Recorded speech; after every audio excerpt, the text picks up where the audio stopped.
So பார் game strategy உங்களோட opinion என்ன? அவங்களோட ஸ்ட்ராட்டஜி பாரு ஸ்ட்ராட்டஜி என்னன்னு பாருக்கே தெரியாது ப்ரோ. அவன் இஷ்டத்துக்கு ஸ்ட்ராட்டஜி மாற்றுவான் ப்ரோ. வியானா பற்றி சொல்லுங்கள். வியானா பற்றி சொல்லணும்னா ஒரு நல்ல ஃப்ரெண்டு ப்ரோ.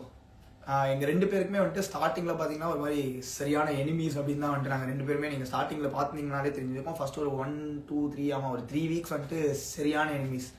நாங்கள் ரெண்டு பேரும் வந்துட்டு எலியும் பூனையும் மாதிரி மாற்றி மாற்றி அடிச்சுப்போம். அதுக்கப்புறமா ஒரு ஒரு கம்ஃபர்ட் ஜோன் ஒன்று எங்கள் ரெண்டு பேருக்குமே க்ரியேட் ஆகி அது வந்துட்டு ஒரு மாதிரி பயங்கரமான ஒரு ஃப்ரெண்ட்ஷிப் பாண்டில் தான் வந்துட்டு போச்சு. நீங்கள் பார்த்தீங்கன்னா அதுலேயே நான் வந்துட்டு சொல்லியிருப்பேன்.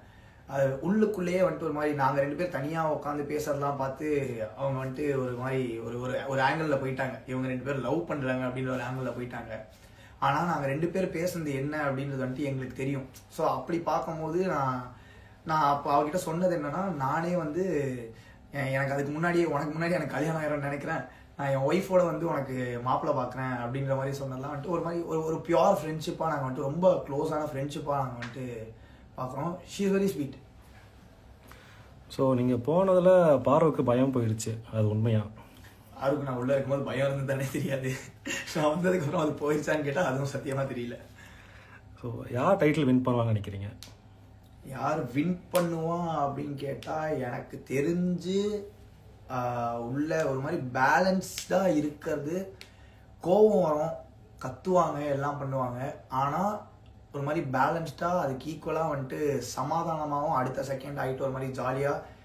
எனக்கு இது ஏன் தோணுதுன்னா, ஃபஸ்ட்டு 3 வாரம் அதே மாதிரி எனக்கும் அவருக்கும் ஆகவே ஆகாது, சுத்தமாக ஆகாது. நாங்கள் ரெண்டு பேரும் மாற்றி மாற்றி மாதிரி கத்திப்போம், சண்டை போட்டுமா அது மாதிரி இருக்கும். ஆனால் அப்பையும் நாங்கள் ரெண்டு பேருமே வந்துட்டு சண்டை போட்டாலும் அன்றைக்கி நைட் வந்துட்டு நான் வினோத்தனா கானா பாக்ஸ் பண்ணலாம் அப்படின்னு சொன்ன உடனே வந்துடுவார். ஸோ அவர் அது பேலன்சிங்காக பண்ணிட்டு இருக்காரு. எனக்கு அவர் வருவாருன்ற மாதிரி ஒரு நம்பிக்கை இருக்குது. ஸோ உங்களுக்கு பிடிச்ச டாஸ்க்னா எந்த டாஸ்க் சொல்வீங்க? எனக்கு பிடிச்ச டாஸ்க்னா செகண்ட் டைம் தலையாக வந்த டாஸ்க் வந்துட்டு எனக்கு ரொம்ப பிடிச்சிருந்தது. அந்த 5 ஸ்டிக் வச்சுட்டு எடுத்துகிட்டு போயிட்டு வர்றது. ஏன்னா அது வந்துட்டு கான்சன்ட்ரேஷன் பயங்கரமாக தேவைப்பட்டுச்சு.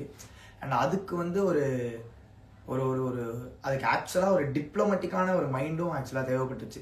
ஏன்னா அது வந்துட்டு கொஞ்சம் இப்படி பண்ணால் கரெக்டாக இருக்குமா அப்படின்னு சொல்லிட்டு அதை பண்ணலான்னு போகும்போது இல்லை வேணாம் அப்படி பண்ணலாம் அப்படின்னு சொல்லிட்டு நிறைய யோசித்து கான்சென்ட்ரேட் பண்ண வேண்டியதும் இருந்தது. அண்ட் ஃபிசிக்கலாகவுமே அது வந்துட்டு பேலன்சிங், ஸோ அது பண்ண வேண்டிய ஒரு மேட்ரு இருந்தது. அதனால அதை கொஞ்சம் முடிஞ்ச அளவுக்கு பேலன்ஸ் பண்ணது ரொம்ப மாதிரி ஜாலியாக இருந்தது.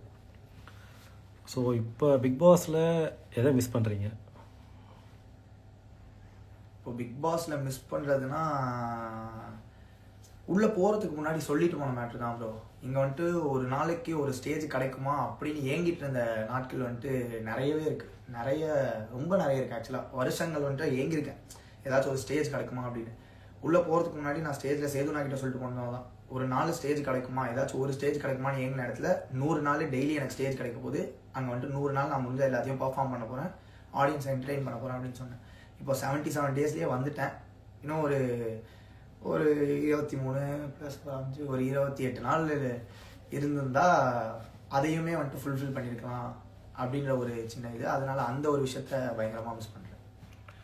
ஸோ பிக் பாஸ் வீட்டில் நீங்கள் கற்றுக்கிட்ட ஒரு விஷயம்னா என்ன விஷயம்? Simple matter bro. வாழ்க்கையில் நம்ம வந்துட்டு யார் கூட வேணால் என்ன சண்டை வேணால் நம்ம போடலாம், என்ன வேணால் நடக்கும். ஆனால் எதுவுமே நிரந்தரம் இல்லை. ஏன்னா இப்போது இந்த மாதிரி ஒரு கிளாஸ்ட்ரோஃபோபிக்கான ஸ்பேஸில் என்னை கூட்டு போய் விட்டதுனால நாங்கள் ஃபஸ்ட்டு உள்ளே போகும்போது 20 பேர் தான் வந்தோம். அந்த 20 பேரில் வந்துட்டு நாங்கள் அடிச்சுக்கிட்டாலும் பிடிச்சிக்கிட்டாலும் நாங்கள் வந்துட்டு அன்றைக்கி மூஞ்சை பார்த்து பேசி தான் ஆகணும். மூஞ்சை திருப்பிட்டு எங்கேயும் போக முடியாது. ஏன்னா சுற்றி அந்த வீட்டுக்குள்ளே தான் இருக்கணும். ஸோ அப்படி இருக்கும்போது வெளியே வந்தோம், அதையே வந்துட்டு நம்ம பண்ணுறது ஒரு மாதிரி நல்லது.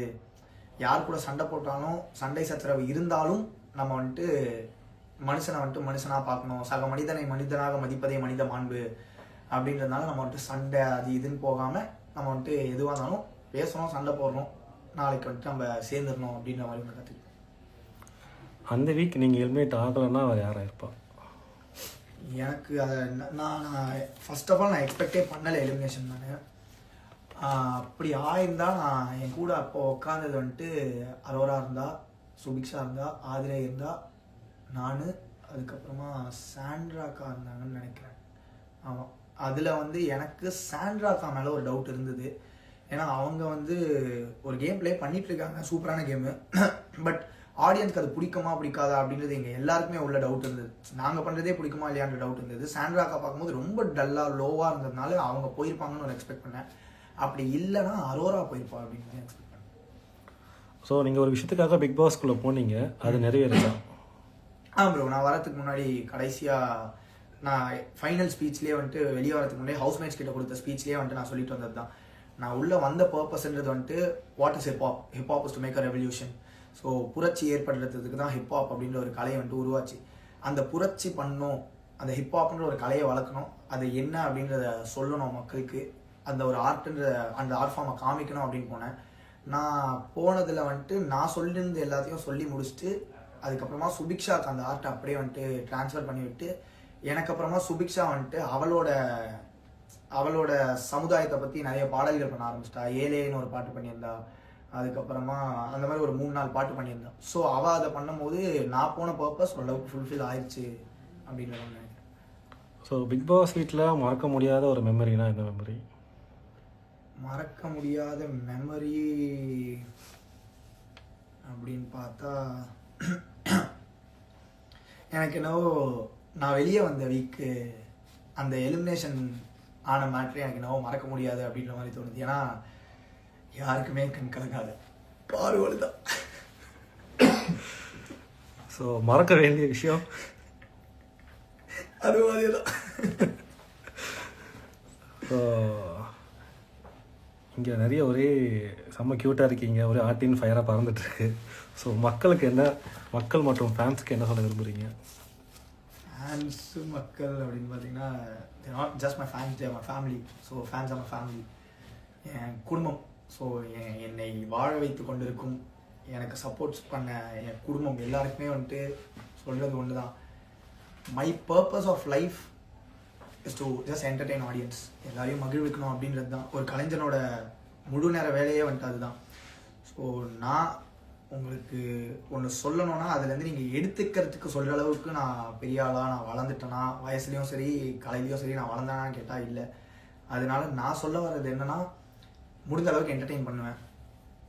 கடைசி மூச்சு உள்ளவரை கலைஞனாகவே இருப்பேன், கலைஞனாகவே வாழ்வேன், கலைஞனாகவே சாவேன், என்டர்டெயின் பண்ணிகிட்டே இருப்பேன்.